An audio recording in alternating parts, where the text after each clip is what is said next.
Yun, oh. Mukhang bubuka na naman yung mga bulaklak. Hitik na hitik sa bunga at bulaklak itong ating mga dragon fruit ngayon.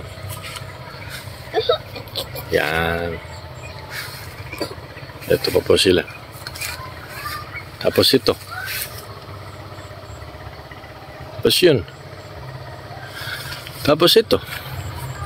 At yan. Pati doon.